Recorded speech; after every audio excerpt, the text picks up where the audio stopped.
Líquidos y electrolitos en cirugía. Composición de los líquidos corporales.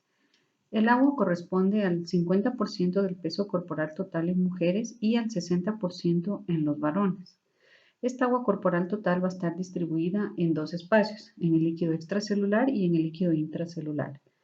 Si tomamos en cuenta el 60% del varón, vamos a determinar que en el líquido extracelular está concentrado un 20% de agua corporal total y esta a su vez se subdivide en el plasma un 4%, en los fluidos intersticiales un 12% y en el transcelular un 4%. El líquido transcelular incluye el líquido cefalorraquídeo, el líquido sinovial, peritoneal y pleural, que están separados no solo por un endotelio capilar, sino por el epitelio.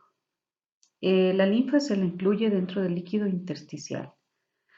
Y el otro 40% del 60% que habíamos hablado se lo encuentra dentro de las células en el líquido intracelular. Elementos contenidos en el agua: electrolitos, no electrolitos y coloides. Entonces tenemos que los electrolitos son sustancias solubles en agua capaces de conducir corriente en soluciones acuosas. Estos se disocian en iones y se los llama cationes cuando son positivos, como el sodio, el potasio y el magnesio, y aniones cuando tienen carga eléctrica negativa, como el cloro, el bicarbonato, fosfato y sulfatos. En esta tabla podemos ver la composición iónica de los líquidos corporales que se determinan en 1000 equivalentes por litro. Vemos la cantidad que hay en el plasma y líquido intersticial que corresponden al extracelular y las cantidades en el intracelular. Los dos primeros que vemos, el sodio. Entonces tenemos que en el extracelular el sodio va a estar en 145.000 equivalentes por litro y en el intracelular 5.000 equivalentes por litro. El potasio, en cambio, cambia. En el extracelular tiene menor concentración, son 4.000 equivalentes por litro, en cambio que en el intracelular está su mayor concentración, a 150.000 equivalentes por litro. Y así con los demás electrolitos que vemos aquí y otros elementos contenidos en el agua. Osmolaridad versus tonicidad. ¿Qué es la osmolaridad? Vamos a definir la osmolaridad. El líquido intracelular y el extracelular tienen solutos a diferentes concentraciones. Hay un equilibrio dado por el libre movimiento de agua a través de la membrana celular. Es así que el soluto en solución separa o desplaza el agua. De esta manera, una solución de alta concentración de soluto o alta osmolaridad tiene baja concentración de agua y viceversa. Entonces, la osmolaridad se refiere tanto a la concentración de solutos como a la concentración de agua. Esta diferencia de solutos crea un gradiente osmótico, el cual tiene gran fuerza y poder para movilizar el agua de un compartimento a otro. ¿Cómo funciona este sistema entonces? Si la osmolaridad del líquido extracelular aumenta por la disminución de la concentración de agua, el agua intracelular se desplaza al compartimento extracelular de manera compensatoria. Entonces tenemos que vamos a encontrar solutos permeables como la urea, que no generan movimientos de agua, y solutos impermeables que en cambio atraviesan las membranas ayudados por transportadores como por ejemplo el sodio, y estos iban a generar un gradiente osmótico. En cambio, la tonicidad, ¿a qué se refiere? La tonicidad es el efecto que tiene un fluido sobre un volumen celular. Así tenemos entonces que puede haber, la tonicidad puede ser hipertónica, es cuando en una solución hay un aumento en su concentración de solutos impermeables, o puede ser hipotónica, en la cual hay una disminución en la concentración de solutos impermeables. O la tonicidad también tenemos que no es un sinónimo de osmolaridad. Es así que podemos tener hiperosmolaridad sin hipertonicidad, como es el caso del boom elevado, pero la hipotonicidad está siempre acompañada de hipoosmolaridad. Finalmente, una concentración isoosmótica tiene la misma osmolaridad plasmática.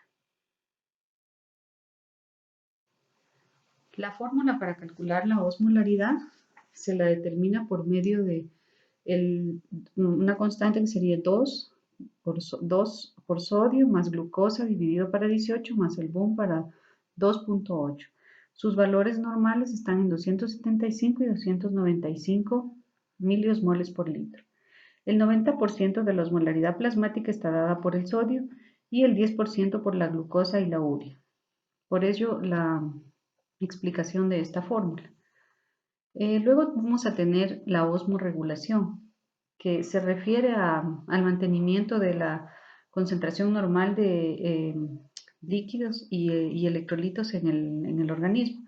Entonces, para mantener una osmolaridad plasmática estable, se requiere un preciso balance entre el agua libre de electrolitos que se ingiere y la que se excreta.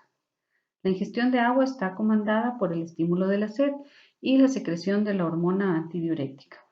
Entonces, cuando hay pérdida de agua libre, aumenta la osmolaridad plasmática.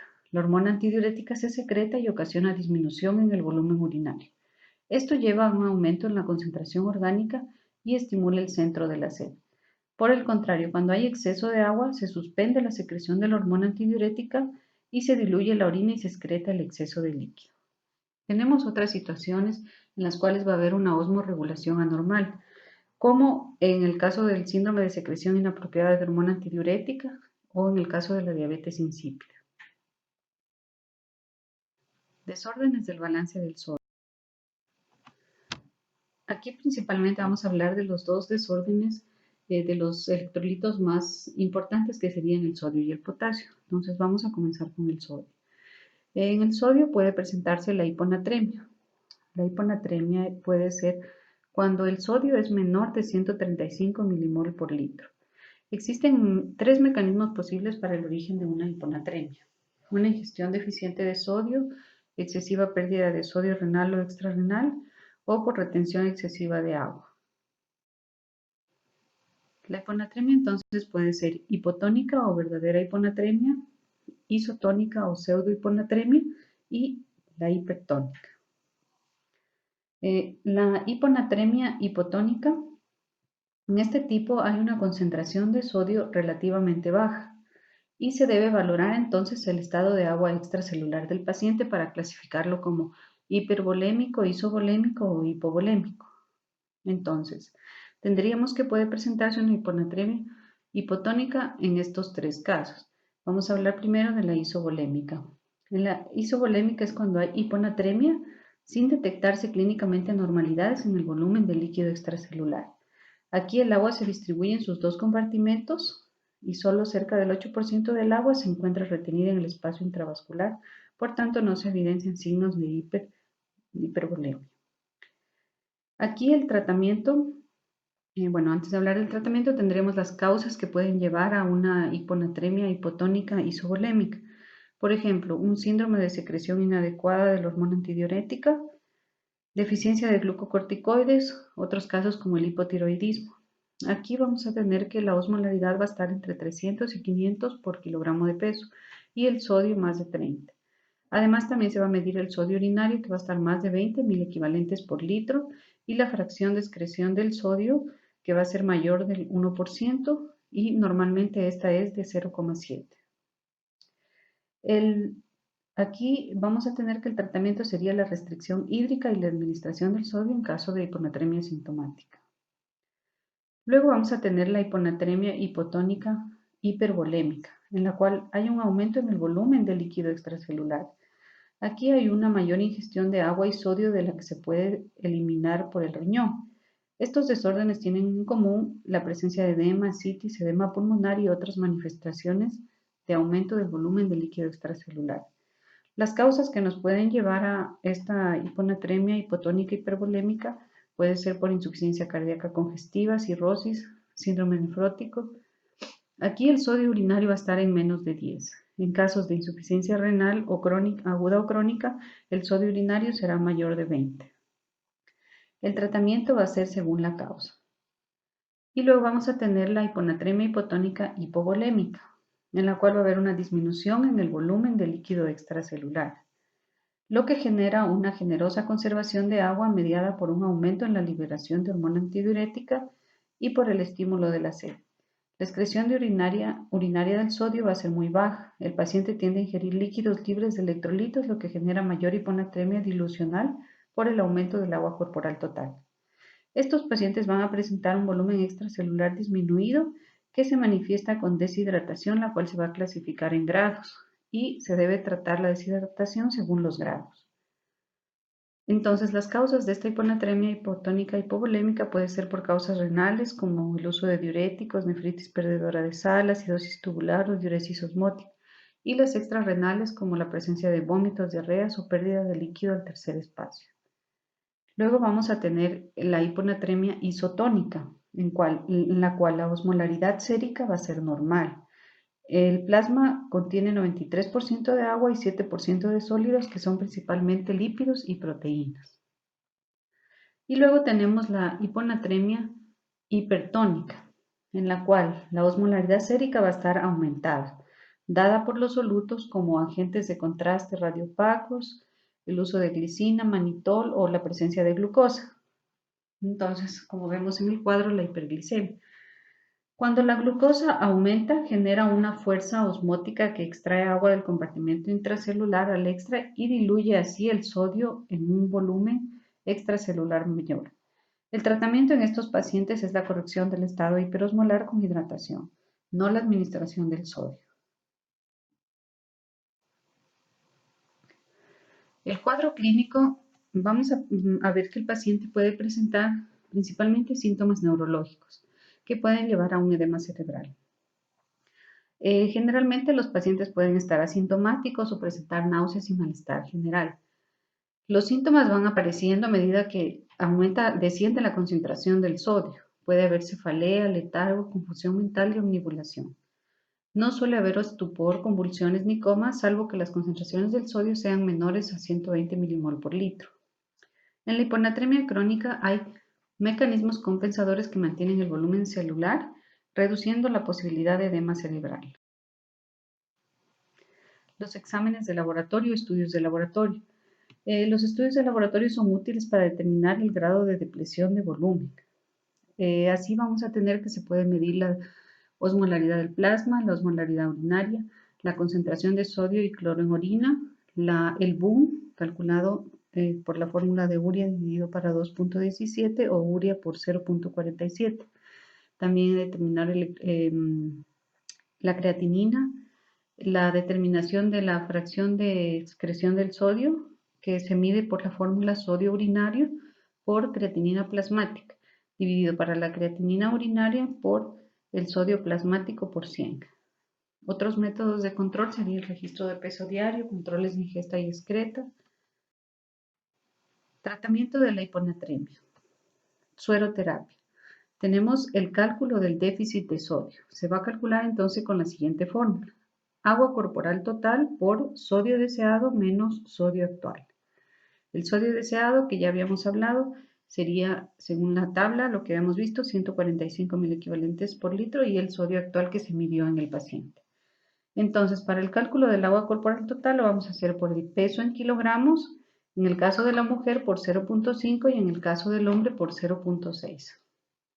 Luego, la velocidad de administración de los líquidos va a ser, hay que administrar la mitad del sodio las primeras 48 horas. En situaciones en las que el sodio está a menos de 125, se debe reponer la mitad del déficit en las primeras 12 a 24 horas y no reponer más de 0,5 a 1 mil equivalente por litro por hora. También se deben calcular las pérdidas estimadas del día y añadirlas a la infusión que ya calculamos. Y siempre hacer los reajustes diarios. ¿Qué sueros vamos a utilizar? La solución salina al 0,9% que nos aporta 154 mil equivalentes de cloruro de sodio. O la solución salina hipertónica que nos aporta 300 al 3%, que nos aporta 342 mil equivalentes. Pero estas solo en situaciones críticas. O en casos más leves podemos usar solamente la restricción hídrica. En el caso que sea una hiponatremia leve, se restringe 1 litro a 1,5 litros en 24 horas. En hiponatremias moderadas, 750 ml en 24 horas. O en hiponatremias severas, 450 a 500 ml en 24 horas. Si la hiponatremia es severa, dosis bajas de diuréticos de asa. Hipernatremia. Cuando el sodio es mayor de 145 milimol por litro, hablamos de hipernatremia. Entonces, vamos a tener que no es muy común la hipernatremia. Ocurre principalmente en niños, ancianos o pacientes inconscientes que no pueden responder al estímulo de la sed o que no pueden ingerir agua.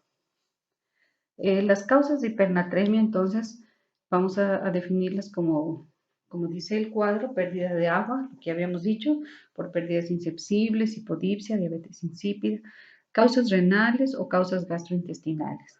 También puede ser por la ganancia de peso en infusiones de bicarbonato, ingestión de alimentos hipertónicos, ingestión de agua de mar, enemas hipertónicos, hiperaldosteronismo primario, síndrome de Cushing o diálisis con soluciones hipertónicas. La hipernatremia también puede ser hipervolémica, euvolémica o hipovolémica. Entonces, en la hipernatremia hipervolémica, las causas pueden ser iatrogénicas, exceso de mineralocorticoides, reanimación con bicarbonato. El sodio urinario aquí va a estar más de 20 y la osmolaridad urinaria mayor de 300. En la hipernatremia euvolémica puede ser por pérdidas renales y extrarrenales. Entonces, en las pérdidas renales, el sodio urinario va a ser variable y la osmolaridad urinaria va a estar menos de 290. En las extrarrenales, la osmolaridad urinaria va a ser mayor de 400 y el sodio urinario va a ser variable. Y en la hipernatremia hipovolémica vamos a tener un sodio, pérdidas renales y extrarrenales. El sodio urinario va a ser más de 20 en las renales y la osmolaridad más de 300. Y en las extrarrenales, sodio urinario menos de 20 y osmolaridad urinaria más de 400. Manifestaciones clínicas. Vamos a tener que el paciente puede presentar síntomas precoces como desasosiego, irritabilidad y letargia. En fases más avanzadas puede haber hiperreflexia, espasticidad, convulsiones, ataxia y en casos ya graves puede presentarse la muerte. Y como consecuencia de la deshidratación neuronal. Tratamiento de la hipernatremia. Se recomienda la disminución de 1 equivalente por litro por hora. En pacientes con hipernatremia crónica, la disminución debe ser de 0,5 equivalentes por litro por hora para prevenir el edema cerebral o las convulsiones. Las soluciones que se van a administrar son la dextrosa al 5%, ya que la dextrosa, la glucosa se metaboliza y solamente nos va a quedar el agua libre. También puede ser la solución salina al 0,45 o la solución salina al 0,9%. Entonces, para tratar la hipernatremia se debe calcular primero el déficit de agua. Este se calcula con la siguiente fórmula. Sobre todo esto es para los casos de hipernatremia con hiperosmolaridad, ya que se necesita agua. Entonces, el déficit se calcula por agua corporal actual por 140 o agua corporal total por osmolaridad plasmática normal, igual a agua corporal actual por osmolaridad plasmática actual.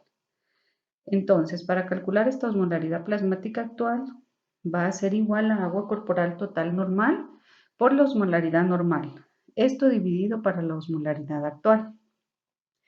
Entonces, al tener este valor de agua corporal actual, se resta el agua corporal normal y eso nos da el déficit de agua. En los casos de hipernatremia asociada a volumen extracelular disminuido, también se pueden utilizar las mismas soluciones, incluso por vía oral. Y para transformar la solución salina del 0,9% a 0,45%, se lo puede hacer con agua destilada. Se van a colocar 250 ml de agua destilada más 250 ml de solución salina al 0,9% y se forma una solución al 0,45%. El potasio. Vamos a tener que el potasio, el balance del potasio es el principal catión del medio intracelular, donde alcanza una concentración aproximada de 150 milimol por litro, mientras que en el plasma la concentración del potasio es de 3,5 a 5 milimol por litro. Este se ingiere entre 40 y 120 milimol al día, o sea, 1 milimol por kilo día, aproximadamente, y 90% de esta cantidad se absorbe en el tubo digestivo. Para mantener un equilibrio constante es preciso que la ingestión y la eliminación sean iguales.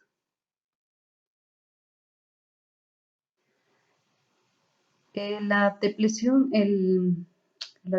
de potasio se refiere a una disminución de la concentración intracelular del potasio cuyo valor normal es de 150.000 equivalentes por litro. Un valor alto o bajo de potasio en el plasma únicamente nos indica cambios extracelulares, ya que no se pueden medir los cambios intracelulares. Es así que tenemos entonces los factores que modulan la circulación del potasio sérico. Los que meten potasio en las células son la insulina, la presencia de alcalosis, aldosterona o las agonistas beta 2. Los que sacan potasio de la célula, hipoinsulinemia, acidosis, ejercicio, necrosis y aumento de la osmolaridad. Entonces tenemos que variaciones de 0,4 a 0,6 mil equivalentes por litro de potasio se producen por cada 0,1 puntos de pH hacia arriba o hacia abajo.